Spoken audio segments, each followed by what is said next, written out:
Welcome to the stage, Quentin Watts.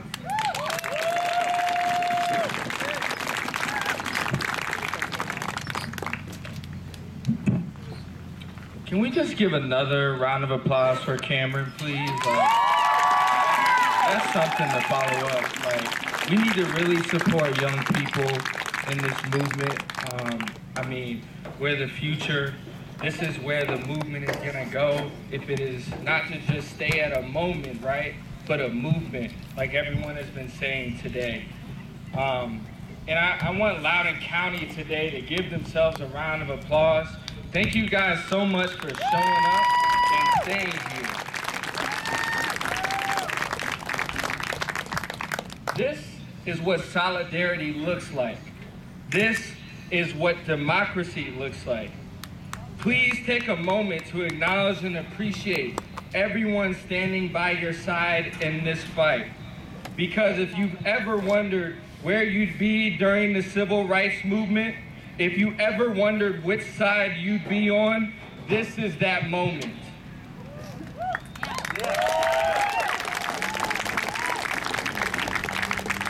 With every passing movement for justice, the coalition keeps growing larger.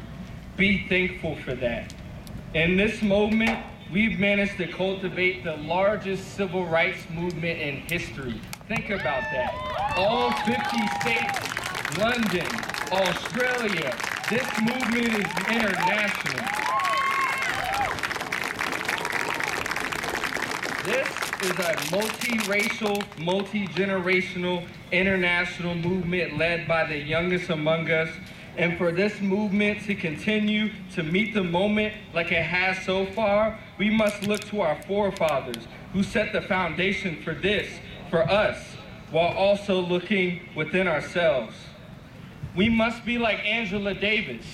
This is a legendary scholar who probably was omitted from your textbooks, but she said that we must focus on changing the things we cannot accept instead of accepting the things we cannot change.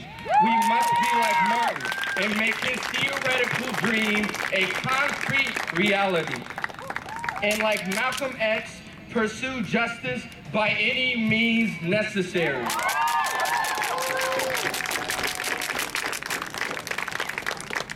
That is not a call to violence, though. But we don't fight fire with fire, but there's nothing wrong with turning up the flame a little bit. Always remember that a riot is the voice of the unheard, and we must also acknowledge that those that delegitimize a largely nonviolent movement desire a peace that is absent of tension rather than ensuring the presence of justice.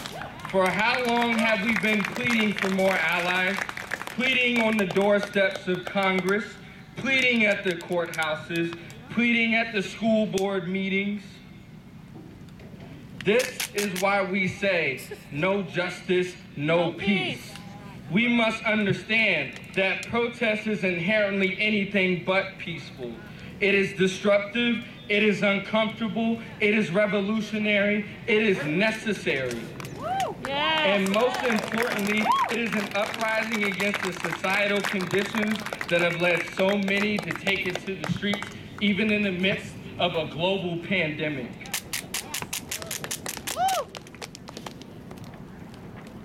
Notice how our politicians tell us to vote. It's not about voting all the time, guys.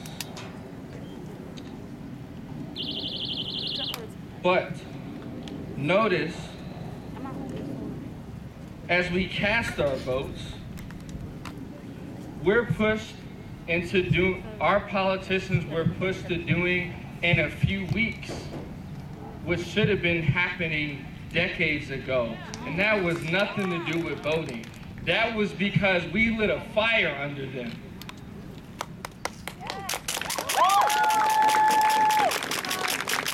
It certainly does matter who we elect, but it is also imperative that we pay attention after Election Day. Let's be honest here.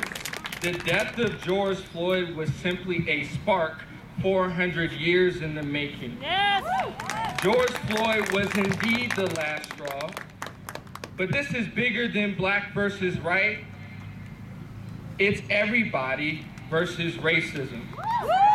Our leaders, public servants they call themselves, thought providing a one-time stimulus check of $1,200 over a 4-month period would meet the moment.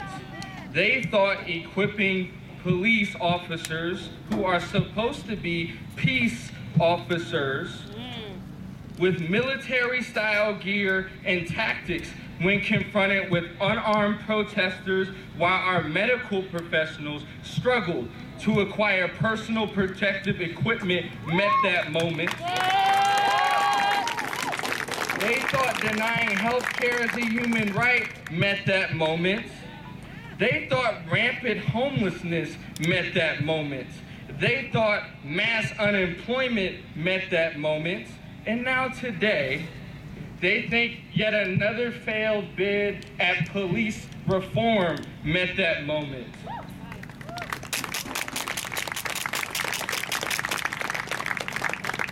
So today, I want to leave you with a call to action. Like so many said before me, on July 7th, we have to show up. We have to let our voices be heard. Commit to being more than just not racist. Be an anti-racist, an ally that fights racism in their home, in school, at work, with your vote, and most importantly, with your dollar. Educate yourself on the true history of this country. Compile a radical, bold, and revolutionary reading list. This can be done easily with a simple Google search. And lastly, today, I'm not only representing myself, I'm not only representing the youth, I'm not only representing being a member of the National Association for the Advancement of Colored People. I am part of an organization called B.R.E.A.T.H.E. And that is an acronym that stands for many of the victims lost and brutalized by this cause. Breonna Taylor, say her name.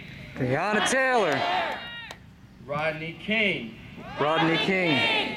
Eric Gardner. Eric Gardner. Trayvon Martin. Trayvon Martin. Howard Bowie. Howard Bowie. And all the other countless names we'll let rest on this day of power that is Juneteenth weekend. But we have a petition that calls for use of force and training standards that are consistent with community policing models, such as regular mental evaluations and counseling, reflective community hiring procedures, racial bias and de-escalation training, as well as accountability forums like were just passed in Colorado, which is reforming qualified immunity, instituting mandatory body cams and retribution if they are tampered with, and challenging the inhumane police unions that protect and negotiate accountability agreements with the police department. That is not a union, folks. Nope. That is a shield to accountability. Demilitarizing the police, establishing a national database for police misconduct, because when you and I commit a crime, isn't that all over the internet? But when they commit a crime, it's held in secret. Woo! That's not right. That's not right. And we need to be hell-bent on finally crafting a system of restorative justice instead of retribution. If you believe in these reforms as I do, please go on change.org and please search the B.R.E.A.T.H.E. bill and sign it today. And always remember that Black Lives Matter today, Black Lives Matter tomorrow, and Black Lives Matter every single day. No justice